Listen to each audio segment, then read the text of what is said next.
يا حلوين. بصوا بقى، ايا كان بتستخدموا كونكريت، بودر، جبس، واسمنت، ازاي نعرف نطلع القطعه من القالب او نعرف ان هي خلاص جفت جفاف تام؟ اول حاجه بنعملها ان احنا بنحس القطعه بتاعتنا.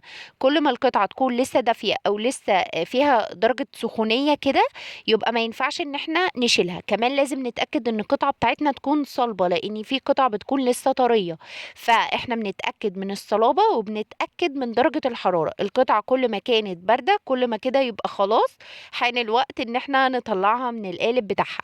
كمان واحنا بنطلعها من القالب لازم نخلي بالنا، لان في القطع بتبقى لسه طريه فيها رطوبه، فممكن واحنا بنطلعها لو طلعناها بغشوميه ممكن تتكسر مننا. فلازم نخلي بالنا واحنا بنطلعها.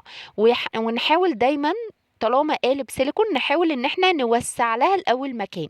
يعني ما نطلعهاش، ما نشدهاش من ناحيه ويكون القالب ماسك في باقي النواحي. نحاول على قد ما نقدر ان احنا نطلعها بالراحه ونوسع لها مكان من كل ناحيه.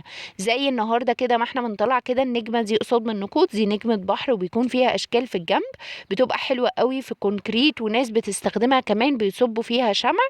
فانا زي ما قلت لكم الاول حسيت القالب وشفت القطعه بتاعتي بارده ولا فيها درجه حراره سخونيه باي طريقه، وكمان بدات اوسع لها مكان بالراحه واحده واحده. وهنا بدأت ان انا اطلعها. طبعا انا اسفة بعتذر عن ان انا بطلعها بطريقة عقيمة، ولكن عشان انا بصور بالايد التانية، فما ادراكم ان انتوا بتطلعوا قطعة بايد واحدة، فالحمد لله. وهنا بقى القالب بتاعنا طلع القطعة بتاعتنا، وشايفين الحمد لله ما فيهاش اي بابلز ولا اي حاجة خالص. طبعا لو فيها اي حاجة من الظهر هي كده كده دي اشكال من الظهر يعني، فما فيش اي مشكلة. يا رب الفيديو يعجبكم، متنسوش لايك.